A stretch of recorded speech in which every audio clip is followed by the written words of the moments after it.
말도 안 되는 일이 일어났습니다. 현재 일본에서 열리고 있는 오사카 엑스포 현장이 난리가 났습니다. 다름 아닌 그 이유가 화장실 때문이라고 하는데요.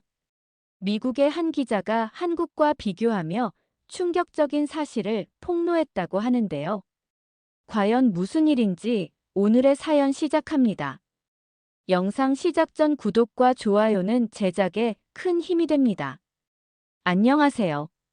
저는 미국 뉴욕에서 국제문화 전문 프리랜서 기자로 활동하고 있는 마이클입니다. 세계 각국의 문화 행사와 전시회를 취재하며 다양한 문화적 차이와 특색을 소개하는 일을 하고 있습니다. 이번에는 2025년 오사카 엑스포 취재차 일본을 방문하게 되었어요. 아시아 국가 중에서는 한국에만 가본 적이 있었는데 이번 기회에 일본도 경험해 볼 수 있게 되어 설레는 마음이었습니다. 사실 저는 약 1년 전 3개월간 한국에 머물며 서울의 문화 행사들을 취재했었죠. 그때의 경험은 지금도 제 마음속에 선명하게 남아 있어요. 처음에는 단순히 일의 연장선으로 방문했던 한국이었지만 머무는 동안 한국의 문화와 사람들에게 깊은 인상을 받았습니다. 특히 공공시설의 편리함과 깨끗함, 그리고 사람들의 따뜻한 배려가 인상적이었어요. 한국의 화장실은 가장 기억에 남는 부분 중 하나였습니다. 작은 동네 공원에 있는 공중화장실조차 깨끗하고 편리했죠. 화장지, 비누는 물론이고 심지어 무료 생리대까지 구비되어 있는 모습에 놀랐어요. 한국인들에게는 당연한 일상이겠지만 외국인인 제게는 정말 감탄스러운 부분이었습니다. 지하철과 버스 같은 대중교통도 정말 편리했습니다. 정확한 도착 시간, 깨끗한 시설, 그리고 노약자와 장애인을 위한 세심한 배려가 곳곳에 느껴졌어요. 디지털 안내판은 다국어 서비스를 제공했고 역사나 정류장마다 있는 화장실도 깨끗했습니다. 한국의 이런 공공 서비스를 경험하면서 미국에서는 느끼지 못했던 새로운 문화적 충격을 받았죠. 한국 사람들의 친절함도 잊을 수 없어요. 길을 헤매고 있을 때 먼저 다가와 도움을 준 시민들, 언어가 통하지 않아도 끝까지 소통하려 노력해준 가게 주인들, 그리고 취재 과정에서 만난 수많은 사람들의 진심 어린 환대는 지금도 마음 한구석에 따뜻하게 남아 있습니다. 한국을 떠날 때는 정말 아쉬운 마음이 컸어요. 취재를 마치고 돌아갔지만 기회가 된다면 꼭 다시 방문하고 싶다는 생각을 했습니다. 그런데 이번에 오사카 엑스포 취재 제안을 받게 되었고 일본이라는 또 다른 아시아 국가를 경험할 수 있게 되었죠. 사실 일본에 대한 기대감은 정말 컸습니다. 세계 3대 경제국이자 첨단 기술의 나라, 그리고 무엇보다 정돈된 문화와 전통으로 유명한 일본이니까요. 한국에서 좋은 경험을 했던 터라 일본은 아마도 한국보다 더 정제되고 깨끗할 것이라는 생각이 들었어요. 특히 이번 엑스포에만 수십억 엔이 투입되었다는 소식을 들었을 때는 정말 어마어마한 규모와 수준의 행사가 될 것이라 기대했습니다. 취재 준비를 하면서 오사카 엑스포에 대한 자료들을 찾아봤어요. 미래지향적인 디자인의 전시관들, 최첨단 기술을 활용한 체험 공간들, 그리고 세계 각국의 문화를 한자리에서 만날 수 있는 다양한 프로그램들이 준비되어 있다고 했습니다. 일본 정부에서도 이번 엑스포를 국가적 행사로 크게 홍보하고 있었죠. 출발 전날 짐을 꾸리며 들뜬 마음을 감출 수 없었어요. 카메라와 노트북, 녹음기 등 취재 장비들을 꼼꼼히 챙기고 일본어 회화책도 한 권 챙겼습니다. 한국에서의 경험이 좋았던 만큼 일본에서는 더 놀라운 것들을 볼 수 있지 않을까 하는 기대감에 잠도 잘 오지 않았어요. 비행기 탑승을 기다리며 한국에서 찍었던 사진들을 핸드폰으로 다시 보게 되었습니다. 한강 공원에서의 평화로운 시간들, 깔끔한 지하철역, 활기 넘치는 시장의 모습들. 그 기억들이 다시 생생하게 떠올랐어요. 일본에서도 이런 좋은 추억들을 만들 수 있기를 바라며 설레는 마음으로 비행기에 올랐습니다. 오사카로 향하는 비행기 안에서 창밖의 구름을 바라보며 이번 취재가 어떤 경험이 될지 상상했어요. 한국과는 또 다른 일본만의 특별함을 발견하게 될 것이라 기대했습니다. 그리고 무엇보다 세계적인 규모의 엑스포에서 다양한 문화와 최첨단 기술의 만남을 직접 취재할 수 있다는 사실에 가슴이 벅차올랐죠. 비행기가 오사카 간사이 국제공항에 착륙하며 새로운 모험이 시작되었습니다. 창밖으로 보이는 오사카의 풍경은 이제껏 보아온 도시들과는 또 다른 분위기였어요. 이제 곧 오사카 엑스포라는 거대한 행사를 취재하게 될 생각에 설렘과 함께 약간의 긴장감도 느껴졌습니다. 과연 일본은 저에게 어떤 경험을 선사해 줄까요? 오사카 엑스포 행사장에 도착한 첫날, 기대감으로 가득 찬 마음으로 발걸음을 옮겼습니다. 이른 아침부터 준비하고 나섰지만 이미 입구에는 많은 관람객들이 줄을 서 있었어요. 첨단 기술의 나라 일본, 그 중에서도 국가적 행사인 엑스포라니. 얼마나 놀라운 것들을 볼 수 있을지 가슴이 설렜습니다. 행사장 입구를 지나 안으로 들어서자 화려한 장식과 웅장한 전시관들이 눈에 들어왔어요. 각국의 국기들이 휘날리고 다채로운 색상의 조형물들이 방문객들을 반겼습니다. 카메라를 꺼내 여기저기 사진을 찍으며 취재를 시작했죠. 하지만 곧 예상치 못한 광경을 마주하게 되었습니다. 행사장 중앙광장 근처에 사람들이 길게 줄을 서 있는 모습이 보였어요. 처음에는 어떤 인기 있는 전시나 체험 부스인가 싶었습니다. 하지만 가까이 다가가 보니 그것은 다름 아닌 공용 화장실이었어요. 무엇보다 놀라웠던 것은 화장실 입구에 붙어 있는 표지판이었습니다. 올젠더라는 표기가 크게 적혀 있었고 그 옆에는 유아용 화장실 안내도 있었어요. 호기심에 줄을 따라 천천히 이동하며 상황을 살펴보았습니다. 기다리는 사람들의 표정이 그리 밝지만은 않았어요. 몇몇은 불편한 기색을 숨기지 못하고 있었고 아이를 데리고 온 가족들은 서로 눈치를 보며 망설이는 모습이었습니다. 드디어 화장실 내부를 볼 수 있게 되었을 때 제 눈을 의심할 수밖에 없었어요. 화장실 칸막이가 거의 없었습니다. 정말로요.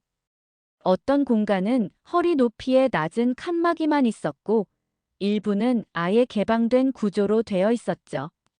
유아용 공간은 더 충격적이었어요. 아이들을 위한 공간이라고 하지만 프라이버시가 전혀 보장되지 않는 구조였습니다. 주변의 관람객들도 당황한 기색이 역력했어요. 한 가족은 아이가 화장실을 가겠다고 하자 고민하다가 결국 다른 곳을 찾아 발걸음을 돌리더군요. 일본인으로 보이는 방문객들조차 불편한 표정을 짓고 있었습니다. 이런 모습은 제가 상상했던 첨단 기술의 나라 일본과는 너무나도 거리가 멀었어요. 취재 기자로서 더 자세한 정보를 알아내기 위해 근처에 있던 안내 직원에게 다가갔습니다. 이 화장실 시설에 대해 물어보았더니 놀랍게도 20억 원이 넘는 예산이 투입된 시설이라는 대답이 돌아왔어요. 20억 원이라니 그 순간 제 귀를 의심했습니다. 그 정도 예산이라면 최첨단 시설을 갖춘 화장실을 기대했을 텐데 현실은 너무나 동떨어져 있었죠. 20억 원을 들여 만든 화장실이 프라이버시도 기본적인 편의 시설도 제대로 갖추지 못했다는 사실이 충격적이었어요. 문득 한국에서 봤던 공원 화장실이 떠올랐습니다. 예산은 훨씬 적었을 테지만 깨끗하고 안전하며 무엇보다 사생활이 보호되는 구조였죠. 비교조차 할 수 없을 정도로 차이가 났습니다. 사진을 몇 장 찍으며 자료를 수집했어요.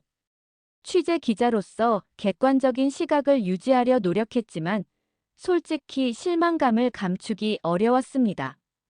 세계적인 엑스포에서, 그것도 첨단 기술의 나라라고 알려진 일본에서 이런 기본적인 부분이 간과되었다는 점이 이해하기 어려웠어요.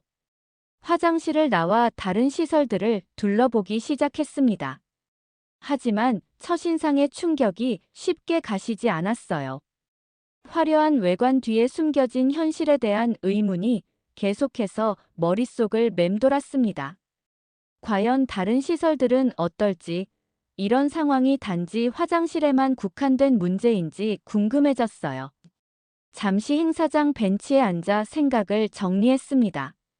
노트북을 꺼내 방금 본 광경에 대한 기록을 남기기 시작했어요. 제가 기대했던 엑스포의 모습과 실제 경험한 현실 사이의 괴리가 너무나 컸습니다.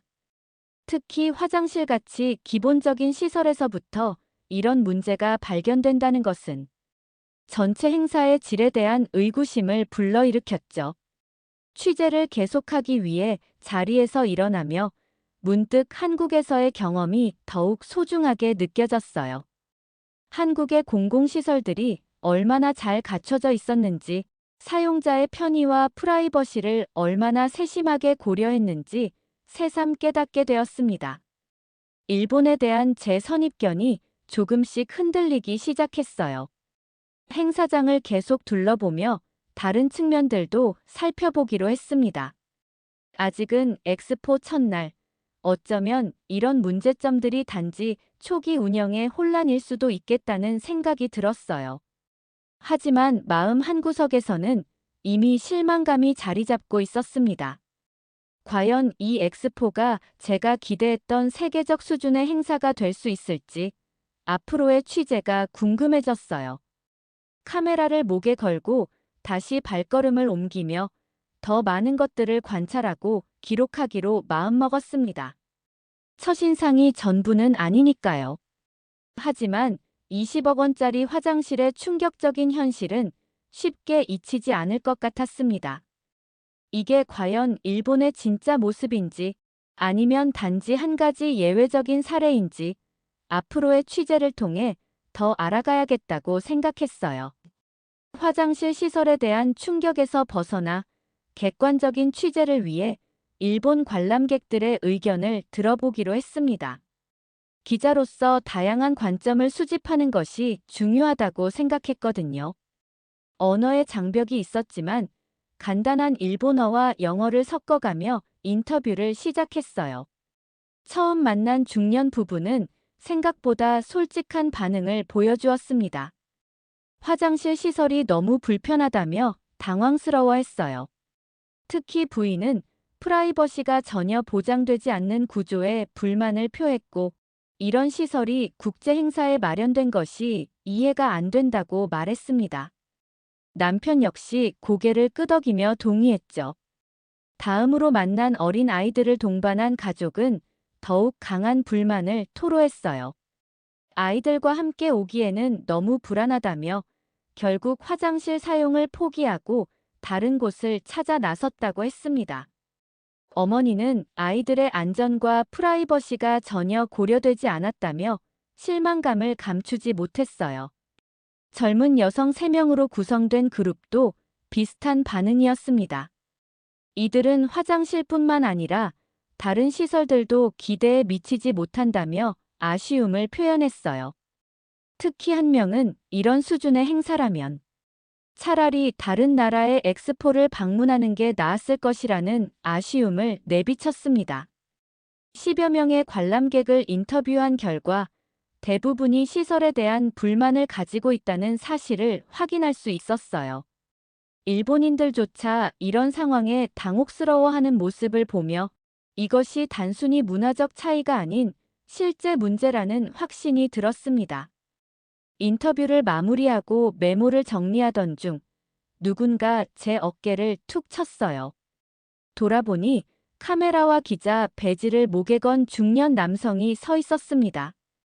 일본 현지 미디어 소속이라며 자신을 사카이라고 소개하더군요. 처음에는 동료 기자로서 반갑게 인사를 나눴습니다. 하지만 대화가 이어질수록 사카이의 태도가 이상하게 느껴졌어요. 제가 한국에서 온 것은 아니냐고 물어보더니 제가 미국인이지만 한국에서 일한 경험이 있다고 하자 표정이 미묘하게 변했습니다. 사카이는 한국을 좋아한다면서 일본 행사를 보고 있냐며 살짝 비아냥거리는 투로 말을 이었어요. 더 충격적인 것은 다음 발언이었습니다. 여기는 진짜 첨단 기술의 나라이니 한국과 비교하지 말라는 뉘앙스의 말을 건넸어요. 그 말투와 표정에서 한국과 한국인을 얕잡아보는 태도가 명백히 드러났습니다. 순간 당황스러웠지만 전문적인 자세를 유지하려 노력했어요. 사카이는 계속해서 한국의 시설이나 기술력을 은근히 깎아내리며 일본의 우수성을 강조했습니다. 제가 화장실 시설에 대한 관람객들의 불만을 언급하자 서양인의 관점으로 동양 문화를 판단하지 말라는 듯한 반응을 보였어요. 마치 문화적 차이를 방패 삼아 명백한 문제점을 무시하는 것 같았습니다.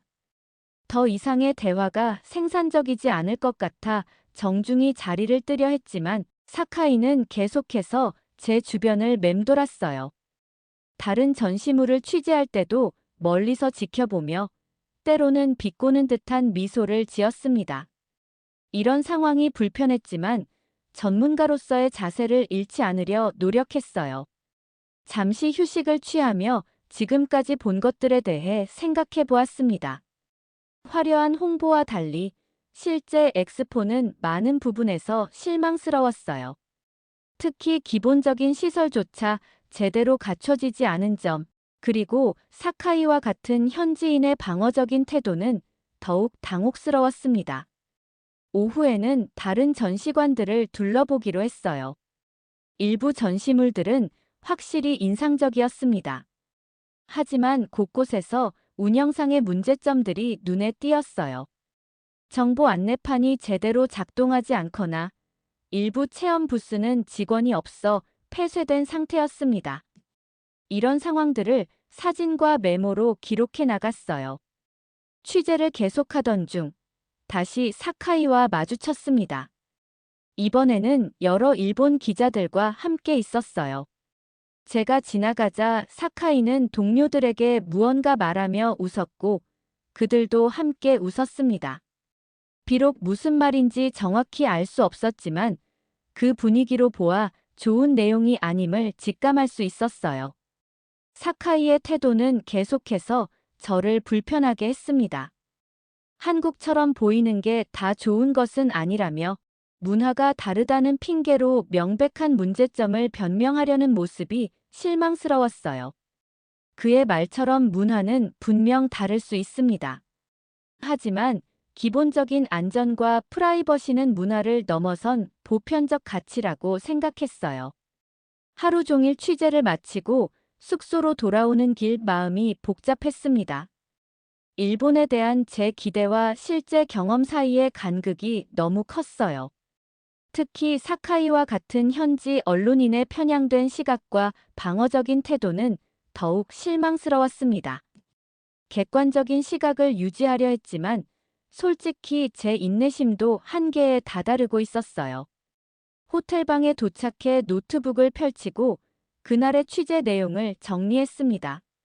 사진과 메모를 검토하며 어떻게 이 경험을 객관적으로 기사화할 수 있을지 고민했어요. 사카이의 비하 발언에 대해서도 언급해야 할지 망설여졌습니다. 전문가로서 감정에 휘둘리지 않고 사실만을 전달하는 것이 중요하다고 생각했지만 한편으로는 그의 태도가 일본 사회의 일면을 보여주는 것 같기도 했어요. 내일은 엑스포 관계자들과의 질의응답 시간이 예정되어 있었습니다. 오늘 목격한 문제점들에 대해 직접 질문할 기회가 될 것 같았어요. 특히 20억 원을 들인 화장실이 왜 이런 상태인지, 그리고 다른 운영상의 문제점들은 왜 발생했는지 명확한 답변을 들어보고 싶었습니다. 침대에 누워 천장을 바라보며 문득 한국에서의 경험이 더욱 소중하게 느껴졌어요. 한국의 공공시설과 서비스가 얼마나 잘 갖춰져 있었는지, 그리고 그것이 얼마나 당연하게 여겨졌는지를 새삼 깨달았습니다. 내일은 더 냉철한 시각으로 취재를 이어가야겠다고 다짐하며 잠이 들었어요. 엑스포 이틀째, 좀 더 체계적인 취재를 위해 일찍 행사장에 도착했습니다. 첫날에 실망스러운 경험이 있었지만 혹시 다른 구역에는 더 나은 시설이 있을지도 모른다는 기대를 품고 있었어요. 오늘은 특히 엑스포의 핵심 전시관들과 각국 국가관을 중점적으로 살펴보기로 했습니다. 아침 햇살이 비치는 행사장은 어제보다 한산했어요. 입장객 수가 예상보다 적다는 느낌이 들었습니다. 첫 목적지로 미래기술관이라는 대형 전시관을 향해 걸어갔어요. 이곳은 첨단 기술의 나라 일본이 가장 자랑하는 전시물들이 모여있는 공간이라고 했습니다. 하지만 전시관에 가까워질수록 예상치 못한 광경이 펼쳐졌어요. 지붕 일부에서 물이 새고 있었고 그 아래 바닥에는 물이 고여 있었습니다. 관리 직원 몇 명이 허둥지둥 물을 닦고 있었죠. 어젯밤 내린 비로 인한 누수였던 모양이에요. 20억 원짜리 화장실뿐만 아니라 주요 전시관마저 이런 기본적인 문제가 있다는 사실이 놀라웠습니다. 전시관 내부로 들어가 보니 상황은 더 실망스러웠어요. 몇몇 전시물은 작동하지 않고 있었고 안내판에 표시된 QR코드는 스캔해도 연결되지 않았습니다. 관람객들이 직원들에게 문의하는 모습이 여기저기서 보였죠. 이곳이 정말 첨단 기술의 나라 일본이 세계에 보여주고자 하는 모습인지 의문이 들었어요. 다음으로 방문한 국제관에서는 또 다른 문제점들이 눈에 띄었습니다. 운영되지 않는 정보 부스들, 전시 내용이 부실한 공간들, 그리고 무엇보다 관람객들의 편의를 고려하지 않은 동선이 불편했어요. 한 가족이 유모차를 끌고 계단 앞에서 난감해하는 모습이 보였습니다. 엘리베이터나 경사로가 제대로 표시되지 않았던 거죠. 이런 상황들을 기록하며 취재를 이어가던 중 익숙한 얼굴이 다시 눈에 들어왔어요. 사카이였습니다. 어제와 마찬가지로 저를 발견하자마자 비아냥거리는 표정으로 다가왔어요. 오늘도 한국 스타일을 찾아다니냐며 조롱하는 투로 말을 건넸습니다. 사카이의 방해는 점점 더 노골적이 되어갔어요. 제가 누수 현장을 촬영하려 하자 갑자기 앞을 가로막으며 일부러 카메라 앵글을 방해했습니다. 그러면서도 한국도 이런 문제가 많을 텐데 왜 일본만 지적하냐는 투로 말했어요. 사실무근의 이야기였지만 전문가로서의 태도를 유지하기 위해 참고 넘어갔습니다. 오후에는 각국 국가관을 방문했어요. 일부 국가관은 정말 인상적인 전시물들을 갖추고 있었습니다. 하지만 여기서도 운영상의 문제점들이 발견되었어요. 일정표에 표시된 공연이 취소되었는데도 안내가 없었고 일부 체험 부스는 직원이 부족해 긴 대기 시간이 필요했습니다. 더 충격적인 것은 식음료 구역이었어요. 비싼 가격에 비해 음식의 질과 양이 형편없었고 위생 상태도 의심스러웠습니다. 한 관람객이 음식에서 이물질을 발견해 항의하는 모습도 목격했어요.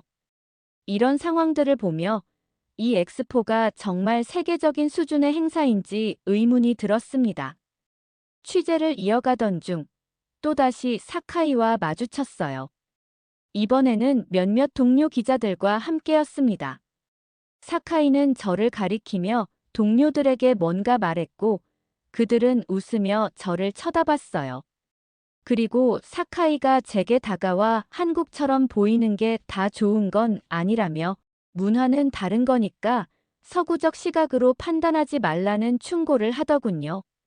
그 순간 정말 참기 힘들었어요. 명백한 문제점들을 문화적 차이로 포장하려는 태도가 너무나 실망스러웠습니다.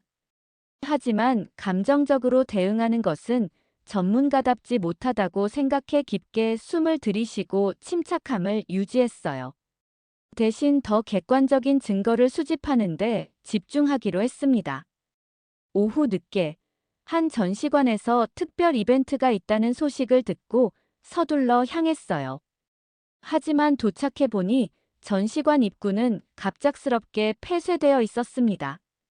안내 직원에게 물어보니 기술적 문제로 이벤트가 취소되었다고 했어요. 많은 관람객들이 실망한 표정으로 발길을 돌리고 있었습니다. 이 장면을 촬영하려는데 또다시 사카이가 나타났어요.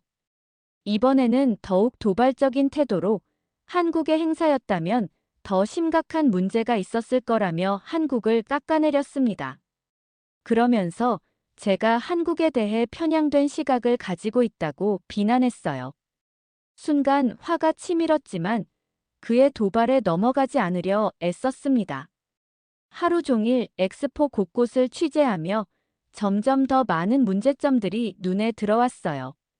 비가 새는 건물, 작동하지 않는 디지털 안내판, 혼잡한 대기줄 관리, 부족한 휴식 공간. 이런 문제들이 세계적인 행사에서 발생하고 있다는 사실이 믿기지 않았습니다. 특히 일본이라는 국가의 이미지와는 너무나 괴리가 컸어요. 취재를 마무리하며 마지막으로 방문한 곳은 미디어 센터였습니다. 내일 있을 관계자들과의 질의응답 시간에 대한 정보를 얻기 위해서였어요. 센터에 들어서자 많은 기자들이 모여 있었고 그 중에는 사카이도 있었습니다. 저를 보자 의미심장한 미소를 지으며 동료들에게 뭔가 속삭였어요. 미디어 센터 직원에게 내일 일정에 대해 물어보는데 사카이가 다가와 끼어들었습니다. 마치 저를 방해하려는 듯한 태도였어요. 그러면서도 한국에 대한 비하 발언을 계속했습니다. 이제는 제 인내심도 한계에 다다르고 있었어요. 전문가로서의 자세를 유지하는 것이 점점 더 어려워졌습니다. 숙소로 돌아가는 길, 마음속에는 분노와 실망감이 가득했어요. 일본에 대한 제 기대가 완전히 무너져 내리는 기분이었습니다. 특히 사카이와 같은 현지 언론인의 태도는 단순한 개인적 성향을 넘어 어쩌면 더 깊은 문화적 문제를 반영하는 것이 아닐까 하는 생각이 들었어요. 호텔방에 도착해 오늘 취재한 내용을 정리하며 내일 있을 관계자들과의 질의응답 시간에 어떤 질문을 할지 고민했습니다. 이제는 단순히 문제점을 기록하는 것을 넘어 직접적인 답변을 들을 필요가 있다고 생각했어요. 특히 20억 원을 들인 화장실 문제와 전시관 누수 문제에 대해 명확한 설명을 요구하고 싶었습니다. 침대에 누워 천장을 바라보며 내일은 정말 중요한 날이 될 것이라는 예감이 들었어요. 지금까지 쌓인 불만과 의문들을 객관적이고 전문적인 방식으로 전달해야 했습니다. 그리고 무엇보다 사카이와 같은 방해에도 흔들리지 않는 의연한 태도를 유지해야 했어요. 이런 생각들을 하며 내일의 질의응답 시간을 위한 마음의 준비를 했습니다. 엑스포 셋째 날, 가장 중요한 일정이 예정되어 있었습니다. 오전 10시부터 엑스포 관계자들과의 공식 질의응답 시간이 있었어요. 세계 각국의 언론사 기자들이 참석하는 중요한 자리였죠. 아침 일찍 일어나 지난 이틀간 기록한 내용을 꼼꼼히 검토하며 질문할 내용을 정리했습니다. 숙소를 나서는데 마음이 무거웠어요. 이틀간 목격한 문제점들, 특히 화장실 시설의 충격적인 상태에 대해 반드시 물어봐야겠다고 다짐했습니다. 물론 사카이와 같은 방해 요소도 있겠지만 기자로서의 소명을 잊지 말아야 했죠. 오늘은 객관적 사실을 바탕으로 명확한 질문을 던져야 했어요. 미디어 센터에 도착하니 이미 많은 기자들이 자리를 잡고 있었습니다. 약 100명 정도의 기자들이 모여 있었고 앞쪽에는 엑스포 조직위원회 관계자들이 앉아 있었어요. 주최 측의 대표와 기술 담당, 운영 담당 등 주요 인사들이 참석했습니다. 저도 중간쯤에 자리를 잡고 앉았어요. 행사가 시작되었고 엑스포 대표가 먼저 간략한 인사말을 전했습니다. 엑스포의 비전과 의의에 대해 장황하게 설명하면서 일부 초기 운영상의 문제점들은 곧 개선될 것이라는 말도 덧붙였어요. 하지만 구체적인 문제나 해결책에 대한 언급은 없었죠. 이어서 질의응답 시간이 시작되었습니다. 처음 몇몇 질문은 비교적 무난했어요. 일본 국내 언론사 기자들이 행사의 경제적 효과나 방문객 수 예측 등에 대해 물었습니다.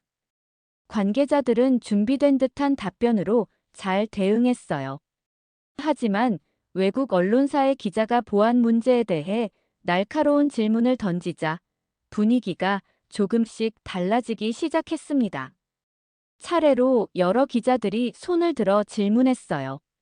운영상의 문제점, 시설 관리 미흡, 정보 안내 부족 등 다양한 지적이 이어졌습니다. 관계자들은 점점 더 방어적인 태도를 보이기 시작했어요. 일부 문제는 인정하면서도 대부분은 초기 운영의 어려움이나 문화적 차이로 설명하려는 모습이었습니다. 그러던 중 제 차례가 왔어요. 손을 들어 발언권을 얻었습니다. 심장이 빠르게 뛰었지만 차분하게 질문을 시작했어요. 먼저 20억 원이 투입된 화장실 시설에 대해 언급했습니다. 칸막이가 없고 프라이버시가 전혀 보장되지 않는 구조로 인해 많은 관람객, 특히 여성과 아이들이 불편함과 공포를 느끼고 있다는 사실을 지적했어요. 그리고 핵심적인 비교 질문을 던졌습니다. 한국에서는 2억 원도 안 되는 예산으로 누구나 안심하고 사용할 수 있는 화장실을 운영 중인데 일본은 왜 그것보다 10배나 많은 예산을 들이고도 훨씬 못한 결과를 내고 있는지 물었어요. 단순한 문화적 차이의 문제가 아니라 기본적인 안전과 프라이버시에 관한 문제라고 강조했습니다. 질문을 마치자 현장은 순간 정적에 휩싸였어요. 모든 기자들과 관계자들의 시선이 저에게 집중되었습니다. 그 침묵이 몇 초간 이어지더니 갑자기 뒤쪽에서 박수 소리가 들렸어요. 한 기자가 먼저 박수를 치기 시작했고 점점 더 많은 기자들이 동참했습니다. 아마도 많은 기자들이 같은 생각을 하고 있었던 모양이에요. 관계자들의 표정은 당혹스러웠습니다. 특히 시설 담당자는 얼굴이 붉어지며 어쩔 줄 모르는 모습이었어요. 잠시 후 대표가 나서서 답변을 시작했지만 그 내용은 여전히 모호했습니다. 문화적 차이와 다양성을 존중해야 한다는 원론적인 이야기를 하며 구체적인 문제에 대한 직접적인 답변은 회피했어요. 그때 눈길이 사카이에게 닿았습니다. 사카이는 자리에 앉아 있었는데 표정이 완전히 변해 있었어요. 더 이상 비웃음이나 조롱의 기색이 없었고 대신 당혹감과 불편함이 역력했습니다. 저와 눈이 마주치자 사카이는 고개를 숙였어요. 그 순간 묘한 승리감과 함께 어떤 허탈함도 느껴졌습니다. 질의응답은 계속되었고 제 질문 이후로 더 많은 기자들이 구체적인 문제점들을 지적하기 시작했어요. 분위기가 완전히 바뀌었습니다. 더 이상 원론적인 질문이나 칭찬 일색이 아니라 실질적인 문제와 개선 방안에 대한 날카로운 질문들이 이어졌어요. 관계자들은 점점 더 궁지에 몰리는 듯 했습니다. 행사가 종료된 후 많은 기자들이 저에게 다가와 공감을 표했어요. 자신들도 같은 문제를 느꼈지만 직접적으로 지적하기 어려웠다며 제 질문이 정확히 핵심을 찔렀다고 말해주었습니다. 특히 아시아 국가 출신의 기자들이 많이 다가왔어요. 한국의 공공시설 수준에 대해 더 자세히 알고 싶어 하는 기자들도 있었습니다. 미디어 센터를 나오는데 누군가 제 이름을 불렀어요. 돌아보니 사카이였습니다. 예상과 달리 사카이의 태도는 완전히 달라져 있었어요. 더 이상 도발적이거나 비하하는 말투가 아니었습니다. 대신 조금은 미안한 듯한 어색한 표정으로 다가왔어요. 잠시 망설이더니 제 질문이 타당했다고 인정했습니다. 특히 화장실 문제는 정말 심각한 문제라며 일본 내부에서도 비판이 많다고 털어놓았어요. 사카이와의 대화는 짧았지만 의미가 있었습니다. 사람의 생각과 태도가 이렇게 빠르게 변할 수 있다는 사실이 놀라웠어요. 아마도 사카이는 처음부터 문제의 심각성을 알고 있었지만 자국에 대한 자부심 때문에 방어적인 태도를 취했던 것 같았습니다. 그리고 이제는 그 방어막이 깨진 것이겠죠. 점심을 먹으러 가는 길에 문득 한국에 대한 그리움이 밀려왔어요. 제가 경험했던 한국의 깨끗하고 안전한 공공시설들, 세심한 배려가 담긴 디자인들, 그리고 무엇보다 실용성과 사용자 편의를 중시하는 문화가 그리웠습니다. 이런 것들이 얼마나 소중한 가치인지 다른 나라에서 직접 비교해보니 더욱 절실히 느껴졌어요. 오후에는 엑스포 주변 지역을 취재하기로 했습니다. 행사장 밖의 상황도 살펴보고 싶었어요. 특히 일반 시민들의 반응과 지역 경제에 미치는 영향 등을 알아보고 싶었습니다. 택시를 타고 주변 상업지구로 향했어요. 운전기사와 대화를 나누며 현지인들의 시각도 들을 수 있었죠.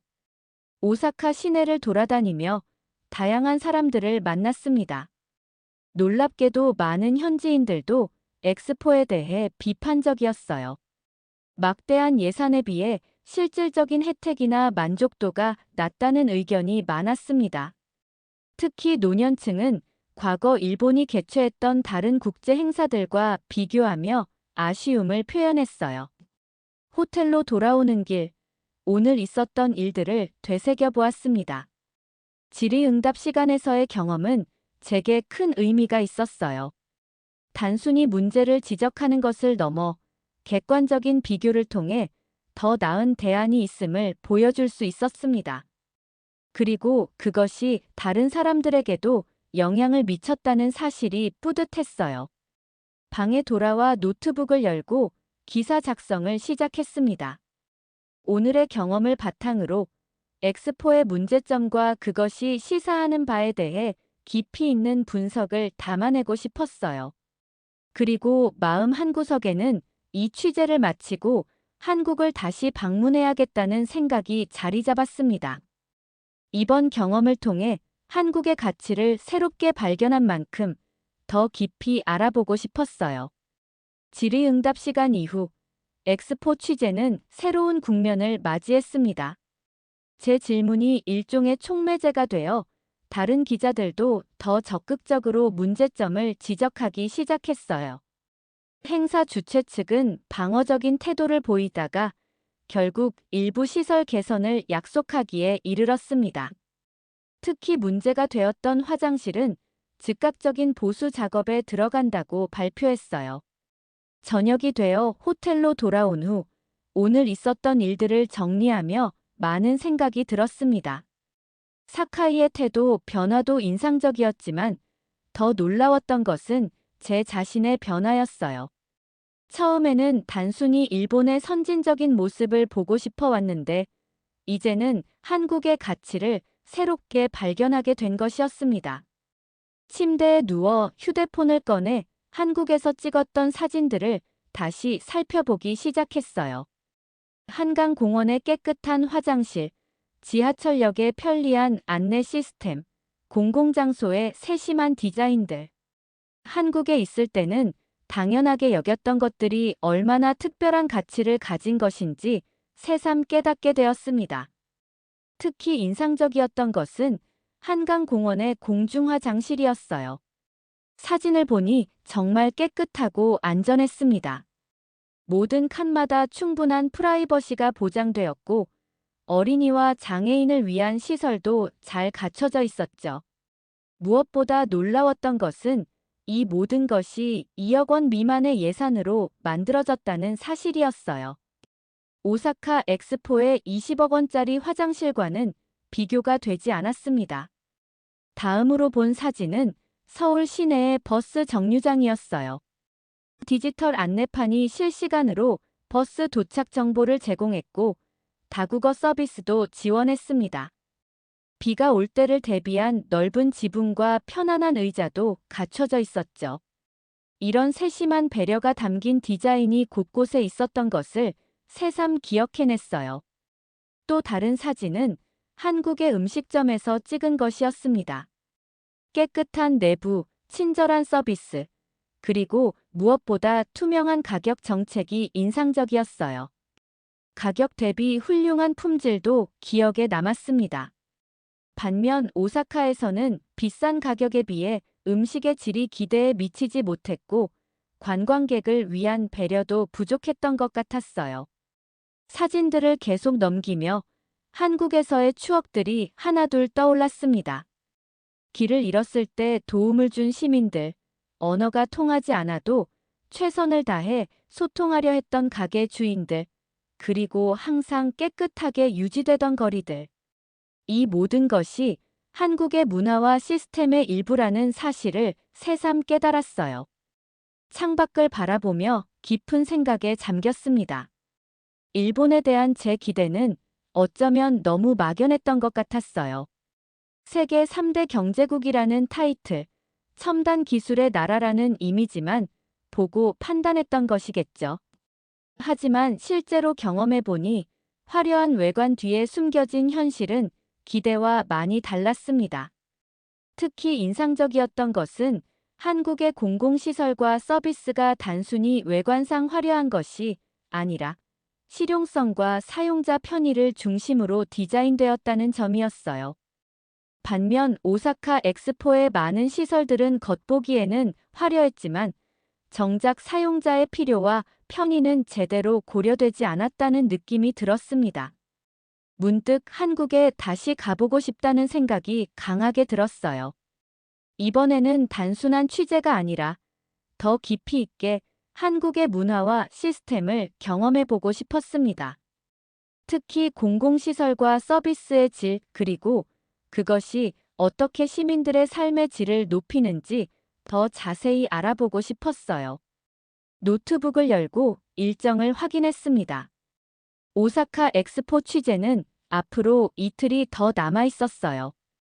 그리고 원래 계획은 취재를 마친 후 바로 뉴욕으로 돌아가는 것이었습니다. 하지만 지금의 마음은 달랐어요. 다음 주에 한국으로 가기로 결심했습니다. 여행 사이트를 열어 오사카에서 서울로 가는 항공편을 검색했어요. 마침 좋은 시간대에 비행기가 있었고 곧바로 예약을 완료했습니다. 이번에는 기자가 아닌 여행자로서 한국을 방문하기로 했어요.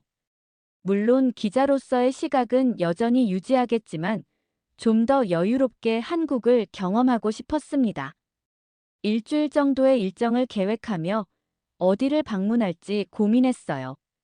서울뿐만 아니라 지방 도시도 둘러보고 싶었습니다. 특히 부산과 제주도에 대한 이야기를 많이 들었었죠. 또한 한국의 대중교통 시스템을 직접 이용해보며 그 편리함을 더 깊이 체험해보고 싶었어요. 여행 계획을 세우다 보니 마음이 한결 가벼워졌습니다.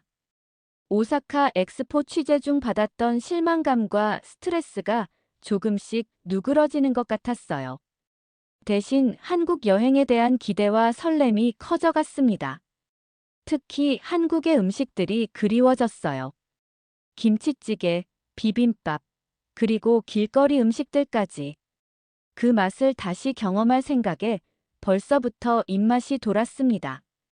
침대에 누워 천장을 바라보며 이번 취재 여행이 예상치 못한 방향으로 흘러가고 있다는 사실이 신기했어요.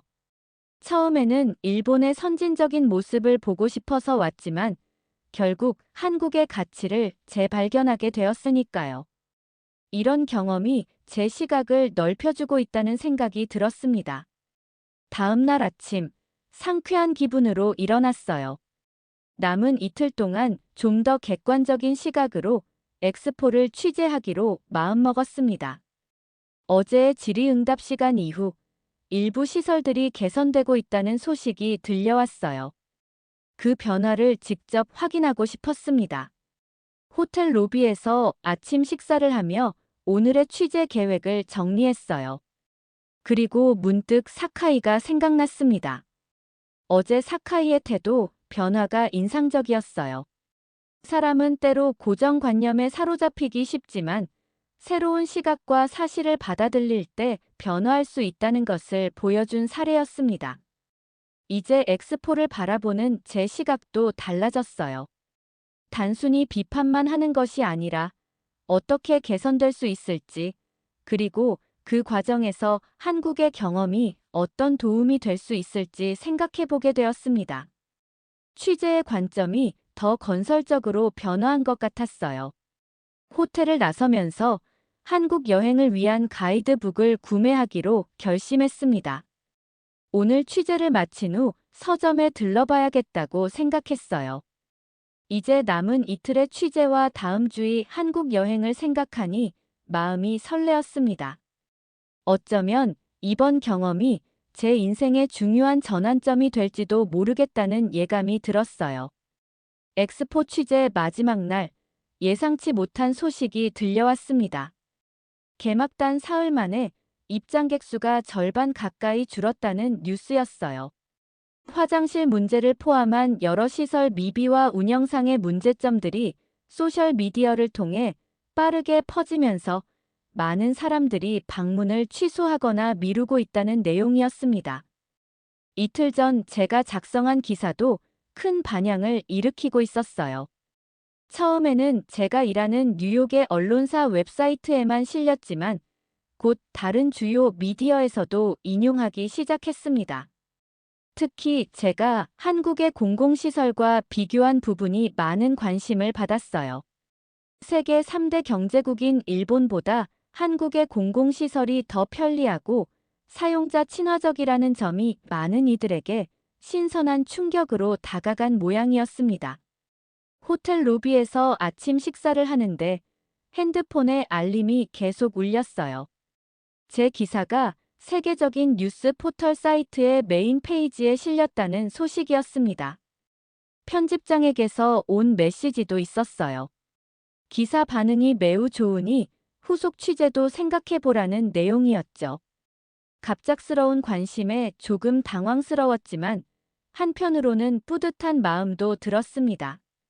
기사에 달린 댓글들을 읽어보니 정말 다양한 반응이 있었어요.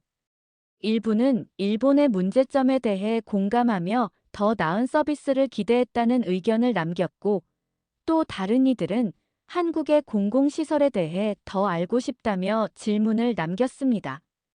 특히 한국처럼 시민을 배려하는 시스템이 절실하다는 반응이 많았어요.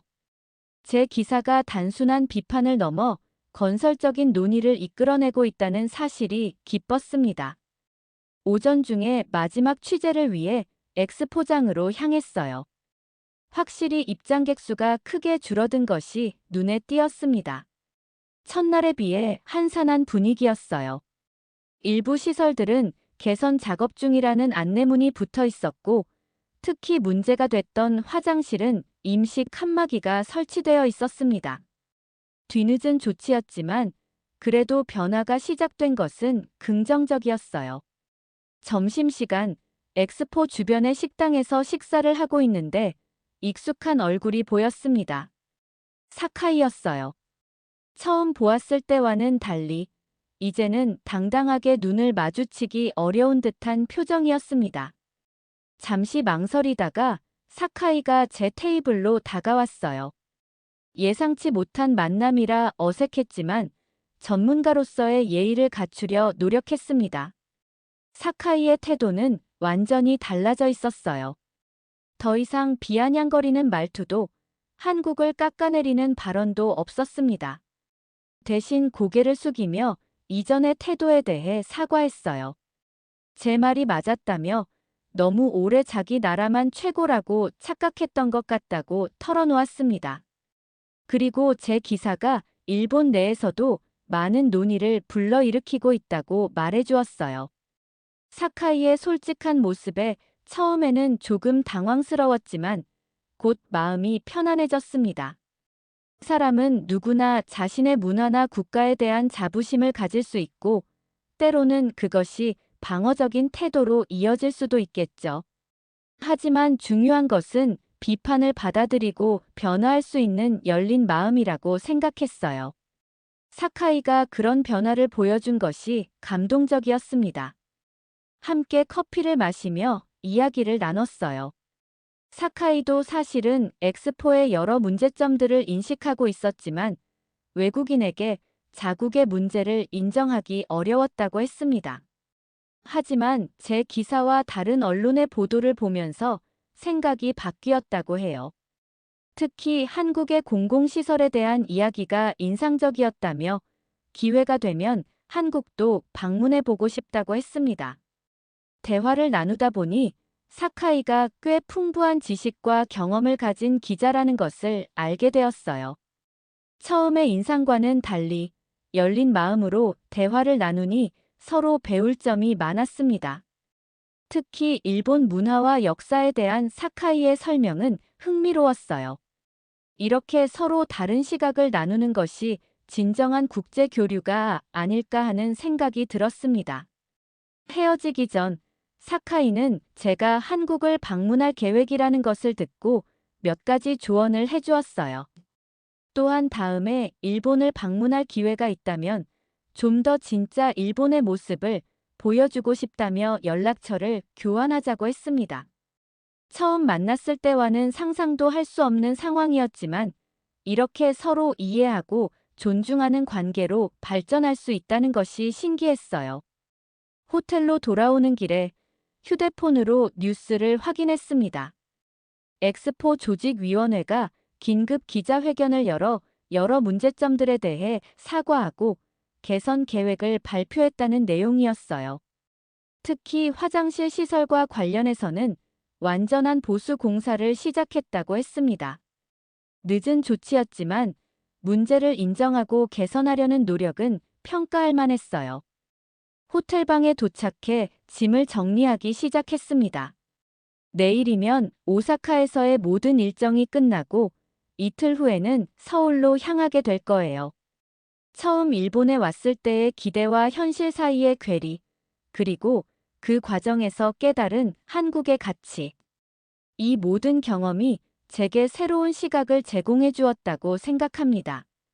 짐을 정리하며 문득 한국에서 찍었던 사진들을 다시 보게 되었어요. 이제는 그 사진들이 단순한 추억을 넘어 더 깊은 의미로 다가왔습니다. 한국의 공공시설, 서비스, 그리고 문화에 담긴 세심함과 배려가 얼마나 소중한 가치인지 새삼 깨달았어요. 그리고 그것을 다시 경험할 수 있다는 기대감에 설레었습니다. 저녁에는 마지막 기사를 작성했어요. 엑스포의 위기 상황과 개선 노력, 그리고 이번 경험을 통해 배운 점들을 솔직하게 담아냈습니다. 비판만 하는 것이 아니라 어떻게 더 나아질 수 있을지에 대한 건설적인 제안도 포함시켰어요. 특히 한국의 사례를 참고할 수 있는 부분들을 구체적으로 소개했습니다. 기사를 보내고 나서 소셜미디어를 확인해 보니 제 이전 기사에 대한 반응이 계속해서 이어지고 있었어요. 특히 한국의 공공시설과 서비스에 대한 관심이 높아졌다는 것이 눈에 띄었습니다. 몇몇 여행 블로거들은 이미 한국 방문 계획을 세우고 있다고 했고, 일부 매체에서는 한국의 공공디자인과 서비스에 대한 특집 기사를 준비 중이라고 했어요. 창밖을 바라보며 이번 취재 여행이 예상과는 전혀 다른 방향으로 흘러갔다는 생각이 들었습니다. 처음에는 일본의 선진적인 모습을 보고 싶어 왔지만 결국 한국의 가치를 재발견하게 되었어요. 그리고 그 과정에서 사카이와 같은 새로운 인연도 만났습니다. 인생은 정말 예측할 수 없는 여정이라는 생각이 들었어요. 침대에 누워 내일의 귀국 준비와 곧 있을 한국 방문에 대해 생각하며 마음이 설레기 시작했습니다. 이번 경험을 통해 얻은 새로운 시각으로 한국을 다시 바라볼 수 있다는 것이 기대되었어요. 그리고 무엇보다 이번에는 제대로 된 한국의 모습을 세계에 알릴 수 있는 기회가 될 것 같았습니다. 서울에 도착한 지 이틀째 되는 날, 맑은 오후 햇살 아래 한강공원 벤치에 앉아 있었습니다. 오사카 엑스포 취재를 마치고 한국을 다시 찾은 것은 정말 옳은 결정이었어요. 일본에서의 경험이 없었다면 한국의 이런 면모를 이렇게 깊이 느끼지 못했을 거라는 생각이 들었습니다. 한강은 평화로운 오후를 맞이하고 있었어요. 자전거를 타는 사람들, 산책하는 가족들, 피크닉을 즐기는 연인들로 공원은 활기찼지만 어딘가 평온했습니다. 무엇보다 인상적인 것은 공원의 청결함이었어요. 쓰레기 하나 찾아보기 어려웠고 모든 시설이 깔끔하게 관리되어 있었습니다. 조금 전에 이용했던 공원 화장실이 특히 기억에 남았어요. 오사카 엑스포의 20억 원짜리 화장실과는 비교도 할 수 없을 정도로 깨끗하고 안전했습니다. 모든 칸이 적절한 프라이버시를 보장했고 비누와 화장지는 물론이고 생리대까지 구비되어 있었어요. 그리고 이 모든 것이 한 끼 식사값보다도 적은 비용으로 운영되고 있다는 사실이 놀라웠습니다. 한강변을 따라 산책하며 다양한 편의시설들을 눈여겨보았어요. 무료 식수대, 자전거 수리 스테이션, 안전요원들이 순찰하는 모습, 그리고 곳곳에 위치한 응급 전화기까지. 이 모든 것이 시민의 안전과 편의를 위해 세심하게 설계되었다는 느낌을 받았습니다. 잠시 벤치에 앉아 물병을 꺼내 마시며 일본에서의 경험을 되돌아보았어요. 오사카 엑스포는 막대한 예산을 투입했지만 정작 방문객의 기본적인 필요와 안전은 제대로 고려하지 않았다는 생각이 들었습니다. 반면 지금 내가 앉아 있는 이 공원은 화려함보다는 실용성과 사용자 경험을 중심으로 설계되었죠. 공원을 산책하던 중 우연히 작은 문화 행사를 발견했어요. 즉석에서 열린 거리 공연이었는데 많은 시민들이 모여 음악을 즐기고 있었습니다. 인상적이었던 것은 공연을 관람하는 사람들의 질서와 배려였어요. 아무도 밀치거나 소란을 피우지 않았고 모두가 서로의 공간을 존중하는 모습이었습니다. 해가 기울어가며 한강 위로 노을이 지기 시작했어요. 그 풍경을 카메라에 담으려 일어나는데 문득 옆 벤치에 앉아있던 노부부가 보였습니다. 자신들이 가져온 간식을 먹은 후 쓰레기를 꼼꼼히 분리수거하여 버리는 모습이 인상적이었어요. 그 작은 행동에서 시민의식과 공공의식이 느껴졌습니다. 강변을 따라 더 걸어가며 한국의 공공 디자인에 대해 생각해 보았어요. 화려하고 거창한 것보다 사용자의 필요를 정확히 파악하고 그에 맞게 설계하는 것이 얼마나 중요한지를 새삼 깨달았습니다. 그리고 이런 세심함이 결국 시민들의 삶의 질을 크게 향상시킨다는 사실도 말이죠. 한강 다리 밑에 마련된 쉼터에 잠시 머물렀어요. 그곳에서 자전거를 탄 가족들이 쉬고 있었는데 아이들이 안전하게 놀 수 있는 공간이 잘 마련되어 있었습니다. 특히 눈에 띈 것은 작은 응급 처치함이었어요.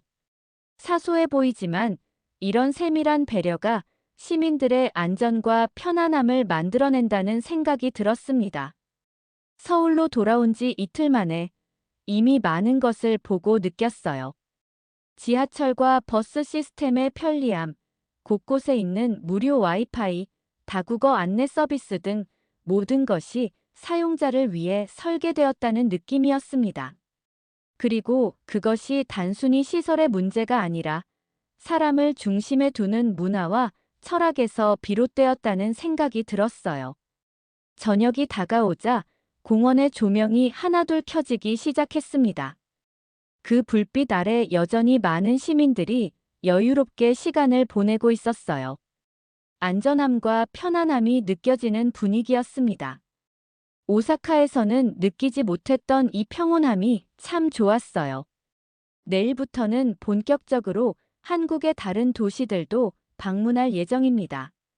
부산, 제주도, 그리고 몇몇 작은 도시들까지 한국의 다양한 면모를 경험하고 싶었어요. 특히 공공시설과 서비스가 지방 도시에서는 어떻게 운영되는지 궁금했습니다. 이번 여행을 통해 더 많은 이야기를 발견하고 싶었어요. 강변에 불어오는 선선한 바람을 맞으며 이번 취재 여행의 의미를 곱씹어 보았습니다. 처음 오사카 엑스포에 갔을 때는 일본의 첨단 기술과 발전된 모습을 보고 싶었던 마음이 컸어요. 하지만 결국 발견한 것은 화려한 외관보다 중요한 것이 있다는 진실이었습니다. 그것은 바로 사람을 중심에 두는 철학이었어요. 20억 원을 들인 화장실보다 2억 원으로 만든 안전하고 깨끗한 화장실이 훨씬 가치 있다는 사실을 깨달았습니다. 그리고 그런 가치를 실현하고 있는 한국의 모습에 새삼 감동했어요. 해가 완전히 지고 별이 떠오르기 시작했습니다. 한강의 야경이 물 위에 반사되어 아름다운 풍경을 만들어냈어요. 이런 평화로운 순간을 즐기는 것도 결국은 잘 설계된 공공공간이 있기에 가능한 일이라는 생각이 들었습니다. 안전하고 깨끗한 환경이 사람들의 삶의 질을 얼마나 높이는지 직접 경험하고 있었어요. 주머니에서 메모장을 꺼내 오늘의 감상을 기록했습니다. 이번 취재를 바탕으로 새로운 기사를 쓰고 싶었어요. 단순히 한국과 일본을 비교하는 것이 아니라 진정한 발전이란 무엇인지, 공공서비스의 가치는 어디에 있는지에 대한 깊은 성찰을 담은 글을 쓰고 싶었습니다. 공원을 떠나기 전 마지막으로 한강을 바라보며 마음속으로 되뇌었어요. 20억 원을 들인 화장실에서 실망했지만 다시 돌아온 이곳에서는 한 끼 식사보다 저렴한 공공시설에서 안심과 감동을 얻었다고요. 그래서 나는 다시 한국에 옵니다. 이 말이 제 마음속에서 울려 퍼졌습니다. 숙소로 돌아가는 길, 서울의 밤거리는 여전히 활기찼어요. 안전하게 귀가하는 사람들, 늦은 시간까지 영업하는 가게들, 그리고 밝은 가로등 아래 펼쳐진 도시의 풍경. 이 모든 것이 조화롭게 어우러져 특별한 분위기를 만들어내고 있었습니다. 내일은 일찍 일어나 새로운 곳을 탐험할 계획이에요. 이번 여행을 통해 발견한 한국의 모습을 더 많은 사람들과 나누고 싶었습니다. 그리고 언젠가는 사카이도 한국을 방문해 제가 경험한 이 감동을 함께 나눌 수 있기를 바랐어요. 방에 도착해 창문을 열고 서울의 야경을 바라보며 이번 여정이 제게 얼마나 큰 변화를 가져왔는지 생각했습니다. 처음에는 단순한 취재 여행으로 시작했지만 지금은 인생의 중요한 전환점이 된 것 같았어요. 가치 있는 것을 발견하는 기쁨, 그리고 그것을 다른 이들과 나누는 보람. 이것이 제가 기자로서 추구해야 할 진정한 목표가 아닐까 생각했습니다. 노트북을 열어 오늘의 경험을 정리하며 마음속으로 다짐했어요. 앞으로도 계속해서 한국을 방문하고 이곳의 가치를 더 많은 사람들에게 알리고 싶다고요. 그리고 언젠가는 이런 철학과 배려가 세계 곳곳으로 퍼져나가기를 바랐습니다. 창밖의 서울 야경을 바라보며 미소를 지었어요. 이것이 바로 제가 다시 한국을 찾은 이유였습니다.